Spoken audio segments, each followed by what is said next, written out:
एक ब्राह्मण था जो भगवान को भोग लगाए बिना खुद कभी भी भोजन नहीं करता था।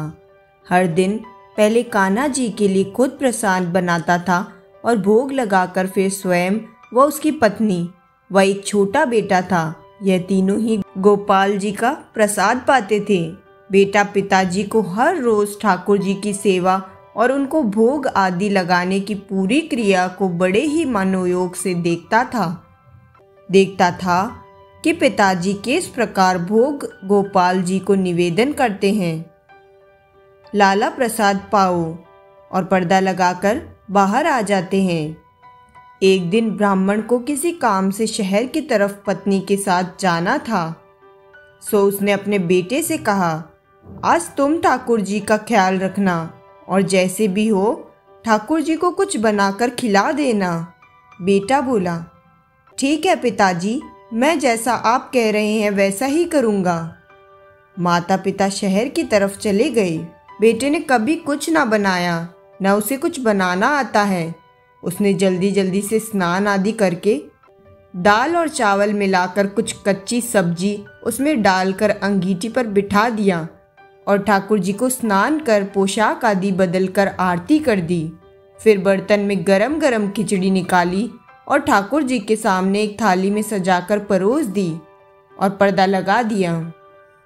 अब वह कुछ देर बाद बार बार जाकर पर्दा हटाकर देखता कि गोपाल जी खा रहे हैं या नहीं, मगर वह देखता है कि गोपाल जी ने तो उसकी बनाई हुई खिचड़ी को छुआ तक नहीं।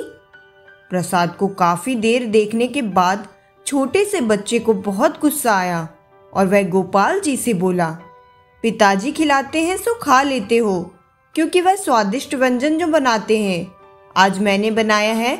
मुझे खाना बनाना आता नहीं है और मैंने बेकार सा भोजन बनाया है, इसलिए नहीं खा रहे हो।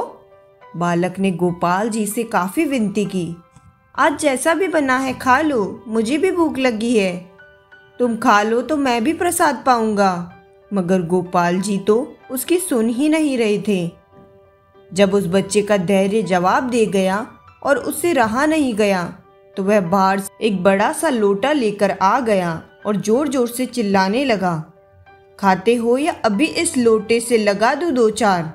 यह कहकर वह फिर पर्दा लगाकर बाहर जाकर बैठ जाता है कि शायद इस बार गोपाल जी खा लेंगे। अब की बार वह फिर झांक कर देखता है कि उसके द्वारा परोसी गई सारी खिचड़ी तो गोपाल जी खा गए हैं।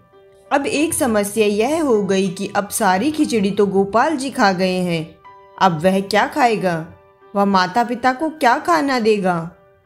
ऐसा मन में विचार लिए वह थाली में जो थोड़ी बहुत खिचड़ी लगी थी उसी को किसी तरह से चाट कर खा गया और फिर वहीं पर सो गया।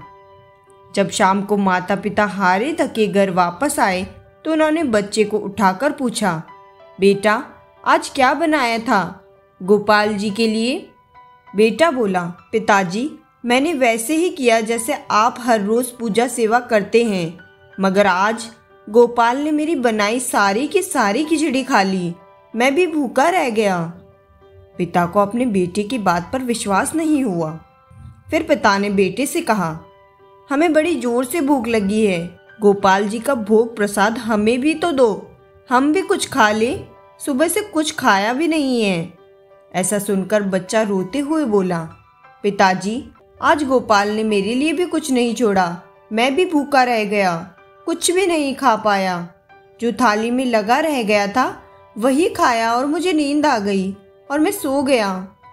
ब्राह्मण ने और उसकी पत्नी ने पहले तो सोचा कि शायद यह कुछ बना ही नहीं पाया होगा। फिर जब उन्होंने थाली की तरफ देखा तो लगा कि कुछ तो बनाया था, मगर शायद खुद ही खाकर सो गया होगा और हमसे झूठ बोल रहा है। ब्राह्मण ने सोचा, ऐसा कैसे हो सकता है कि मैं इतने वर्षों से रोजाना नाना प्रकार के व्यंजन बनाकर गोपाल जी के सामने रखता हूँ, पर गोपाल जी ने कभी भी मेरी थाली से तिनका भी नहीं खाया। आज पुत्र के हाथ से गोपाल ने खा लिया। ब्राह्मण को पुत्र की बात पर विश्वास नहीं हुआ और ब्राह्मण ने देखने के लिए पर्दा हटाया तो देखा कि गोपाल के मुख में वह खिचड़ी लगी हुई है। फिर जब पुत्र से पूरी घटना सुनी तो ब्राह्मण खुशी से पागल हो गया। कि मैं ना सही, मेरे पुत्र ने तो साक्षात गोपाल को पा लिया है। कथा का आशय यह है कि हमारी जो पूजा सेवा है, भोग राग है, यह सब भाव की है। मन में जो भाव रखता है उसे भगवान निश्चय ही किसी न किसी रूप में मिल जाते हैं। तो दोस्तों, हम आशा करते हैं कि आपको यह कहानी पढ़कर ज़रूर अच्छी लगी होगी, और अगर हमारी यह कहानी आपको पसंद आए तो वीडियो को लाइक और शेयर ज़रूर करें।